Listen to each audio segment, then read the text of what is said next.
On the 11th of May 1945, 3 days after the end of the war in Europe, there was a harrowing execution as a German nun was confronted by a Soviet soldier, and she was shot dead inside of Czechoslovakia.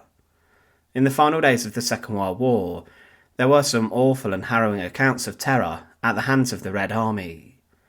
Inside of Berlin, the German women of the city learned the evils of the Soviet soldiers, and it's believed that 10,000 women died due to the assault and behaviour of the Red Army within the ruins of Berlin, the last bastion of Nazi power. There were many women who were subjected to harrowing treatment, and they were shot and executed, being thrown to one side after the soldiers were done with them. But the execution of the German nun is something which is not the most well known about, and what is truly shocking is that she was a nun, a woman who devoted her life to peace and God, and after refusing the advances of the soldier, Maria Magdalena Jahn was executed and shot in cold blood. Welcome to The Untold Past. Join us as we look at the execution of the German nun shot by a Soviet soldier, and to support our channel, please make sure to subscribe. Maria Magdalena Jahn was born on the 7th of April 1916 inside of Nies, a city which today is inside of southwestern Poland, but at the time this was inside of the German Empire. She was the eldest of 4 children born to her parents, and her family were very religious. She was baptised 3 days after she was born, and as a child she attended the local school and church in her hometown. Maria was destined for a role inside of the church, as her early life was dominated by religion, and she made her first communion in 1930. For work when she was 17, she took a job working inside a fruit processing factory, and she began her studies. However, there were a number of financial problems inside of her family, and with this they moved to a new town in Westphalia, and whilst here she worked inside of a Marian organisation, a Catholic group. She was a kind person, and Maria worked with people who had special needs and additional needs, and she began to care and look after the elderly and those who needed help.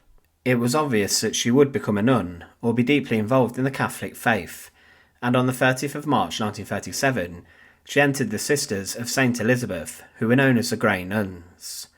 She began a 12-month period learning the rules and policies that becoming a nun entailed, and she then became fully accepted into the group months after the outbreak of the Second World War in Europe, and she became known as Maria Paschalis.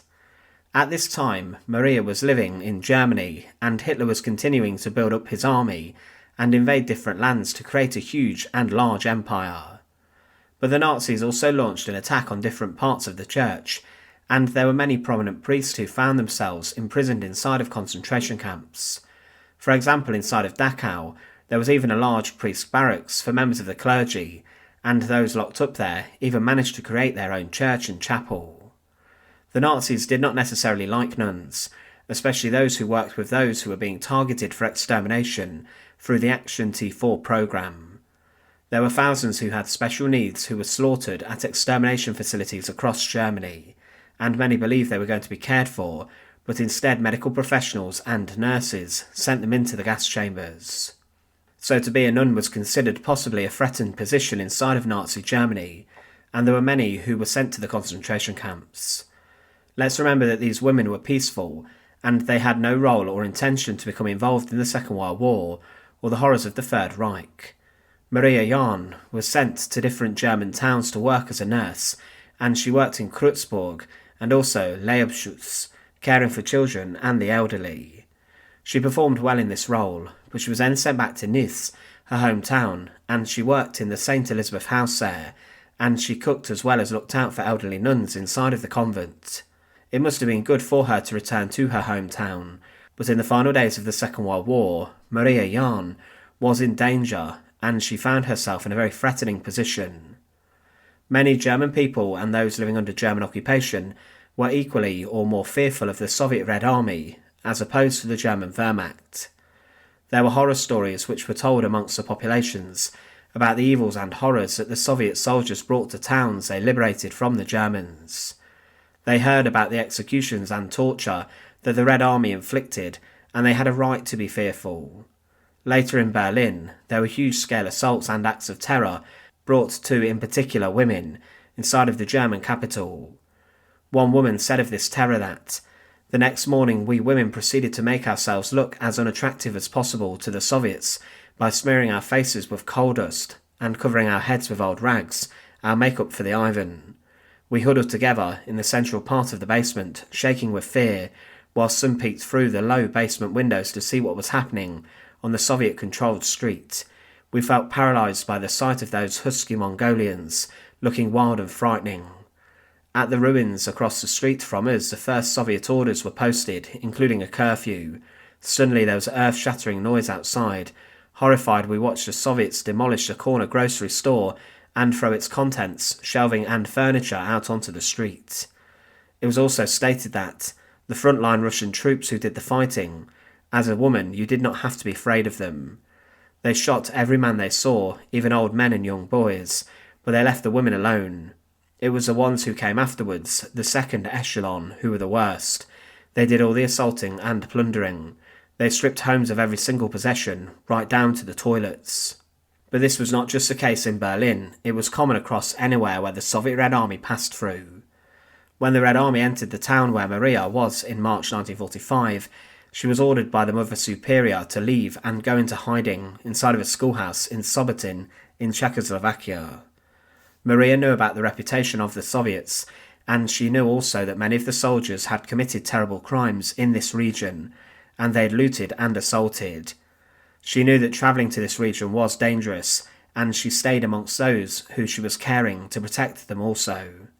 She continued to help the elderly and those who could not leave the region, and this was a fateful decision. In May 1945, Maria Jahn saw Soviet soldiers enter this town, and with this, the parish priest as well as her were hiding in farm buildings away from the Soviets. Some of these soldiers hated religion, and Maria knew she was at the mercy of these brutes. On the 11th of May 1945, Maria Magdalena Jahn was captured by the Soviet soldiers. She was taken prisoner around midday, and she did not see that a Soviet soldier was in the house that she was hiding inside of. Maria ran away and tried to escape, and she ran to the first floor, and the Soviet soldier then forced her into a corner and dragged her out of the house. He then horrifically began to try to abuse the nun, and as he started to do this, Maria knelt down, and she held her rosary beads tightly and her cross to her heart, and she refused to do whatever this man said. She spoke defiantly against her Soviet captor and said, "I wear a holy dress and will never go with you." But he was in no mood for rejection, and this Soviet soldier then threatened Maria and said he would execute her if she did not do what he wanted, and Maria replied with, "I belong to Christ, he is my bridegroom, you can shoot me." With this, the Soviet soldier then pulled out his weapon, and he shot Maria Jahn through the heart, killing her instantly. She was killed for rejecting the advances of the Soviet soldier, and those in the local region after her execution and death referred to her as the White Rose from Bohemia. What is rather troubling is that the execution of Maria Jahn took place days after the Second World War had come to an end in Europe, and it was in the aftermath of this which was very troubling. The Soviet soldier who executed her may have been in the mindset of many others of the Red Army who believed that the German women were a trophy of war who could be taken, and she was one of thousands who became victims to them.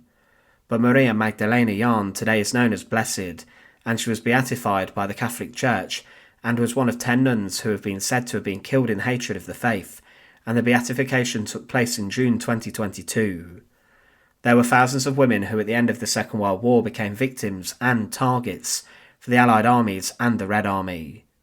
It was a very dangerous time in the aftermath of the deadliest conflict to hit Europe, and there was a huge amount of terror inflicted by occupying forces in retribution for the crimes of the Nazi Party. Maria Magdalena Jahn was just 29 years old when she was executed by a Soviet Red Army soldier for refusing his advances. She was a peaceful woman and had no place thrust into the Second World War and the dangerous aftermath. Thanks for watching. To support our channel, please make sure to subscribe, and once again, thank you so much for watching.